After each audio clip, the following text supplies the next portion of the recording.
Vacances du pouvoir. L'aveu d'échec de Jean Ping. Mais avant de s'y plonger, nous vous recommandons de vous abonner pour ne pas manquer les prochaines actualités.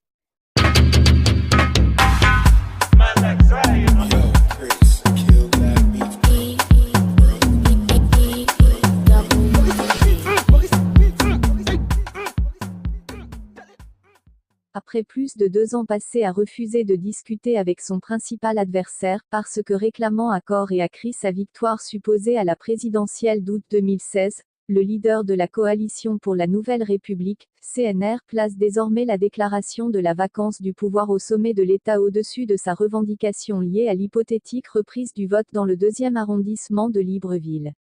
Ce faisant, il reconnaît implicitement Ali Bongo comme seul président de la République, et partant l'échec de sa propre stratégie. Un aveu d'échec. C'est la conclusion à laquelle sont parvenus plusieurs observateurs de la vie politique gabonaise, mercredi 10 avril, au terme de l'allocution de Jean Ping. L'ayant à peine évoqué ces derniers mois, alors qu'une grande partie de l'opposition et de la société civile l'ont exigé presque aussitôt après l'annonce de l'AVC d'Ali Bongo, le leader de la CNR est tombé pieds joints dans le sujet de la vacance du pouvoir au sommet de l'État.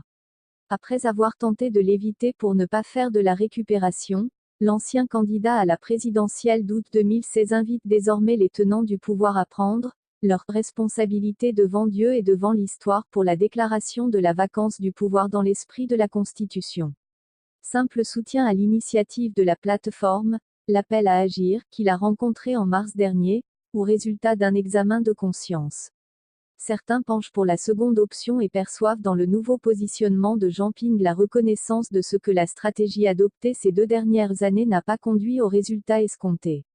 En effet, depuis la dernière présidentielle, l'ancien candidat consensuel de l'opposition n'a pas cessé de réclamer sa victoire supposée.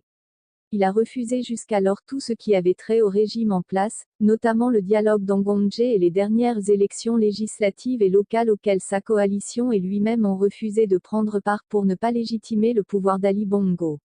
Aujourd'hui pourtant, il semble reconnaître le pouvoir de celui dont il nie la victoire au soir du 31 août 2016. Jean Ping, un profito-situationniste. Pour certains, l'appel de Jean Ping à déclarer la vacance du pouvoir au sommet de l'État est sans conteste une façon implicite de reconnaître Ali Bongo comme le véritable président de la République gabonaise.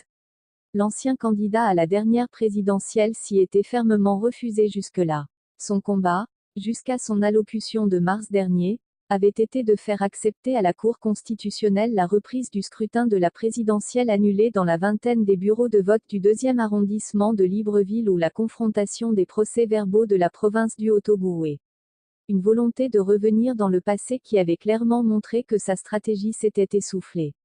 En appelant aujourd'hui à la constatation de la vacance du pouvoir, le chef de file de la CNR tente de profiter de la faiblesse physique d'Ali Bongo, malade depuis plus de 5 mois.